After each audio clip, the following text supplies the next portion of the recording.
talk about is a sweep that I like doing a lot. It's called the blizzard sweep. The easiest way to learn this thing here is to learn it from north-south. It is a complicated sweep overall when you start with him facing you, but if you start from north-south, inverted guard, tornado guard, whatever you want to call it, that type of position, it'll be a lot easier for you to understand it. And basically what it is when it comes to doing it from different positions is for you to rotate and put yourself there. So let's imagine that he's in north-south here, but let's imagine that he's not super controlling here, or if he was controlling, I push him far enough where I have some room here to maneuver. Okay, for demonstration of purpose, I'll keep it very wide for now. So the blizzard sweep, you know, I always call it either the blizzard or the near arm, far leg. So if you understand that and keep that in your mind, near arm, far leg, it'll be easy to remember what you really need to control. So let's assume that I'm taking him here to my left side, okay? So see, if I'm taking it to the left side, the near arm will be this one here. So I need some sort of control here. For now, what I'll do is that I'll control on the outside here. For you guys that like to use the gi, go ahead and grab there.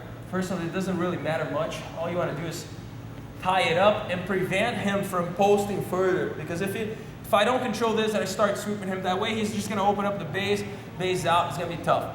I can deal with that base of the leg by switching direction of the sweep, but it's going to be a lot harder for me to deal with the arm base here. Now, before I come to how you grab the far leg here, I'm going to place a leg in there so I can get more leverage tilting him. So what I normally do is that I'll push away until I get this sort of hook here. Okay, so I'm trying to do almost like what you would call a spider guard type of hook, but it's inverted. Now, is it easy to get that leg in here, you know, from a closed position? Absolutely not. And I'll talk about it later. Sometimes you don't have that luxury and you have to do it without the leg being there. But sometimes, you know, maybe he was passing my guard, standing up. I'll go ahead and stand up there. You know, and he started passing, standing up. Yeah, he started passing to here, you know, and he ended up here, and that's north-south, and I already had that there, so it's really easy to get. So varies from position to position. What I'll do is, next, remember, near arm and far leg. Now, he's wearing a gi, so you just grab that leg anywhere. If he was not wearing a gi, that's a little different. You probably have to grab from here, or ideally from the inside, but usually I place my hand on the shin here. If he's wearing a gi, you can grab anywhere on the outside here. So I got using gi grips today, here and here.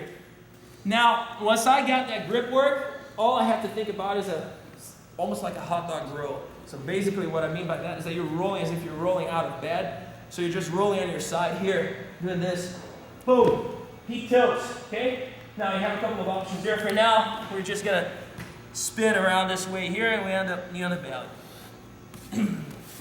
So we go again there, starts here, you know, you obviously had some space if you're able to do this here. You control the near arm and the far leg. And now you just tilt on your side. Boom, cut the corner, here. So if he's there, do this here.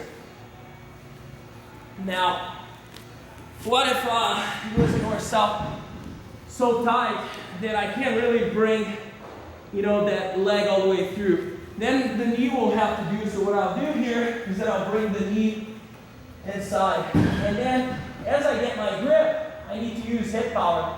So that's why it's important to have a strong core for this sweep here. Hip power here, and then I can sweep him. So if you're good and if you have strong enough core, you can hit this from pretty much any situation. But every single situation, your understanding of this sweep from the north-south will be pivotal, because all I'm doing here is switching to a north-south and hitting that. So no matter where I hit it, you know, there's all kinds of ways. For example, say we're right here, and I go here, and I hit that. We're going to take a look at the setup later. But all that really was, it looked very fancy, but it was me pivoting to north-south for a fraction of a second and flipping over. All right? Let's give it a try.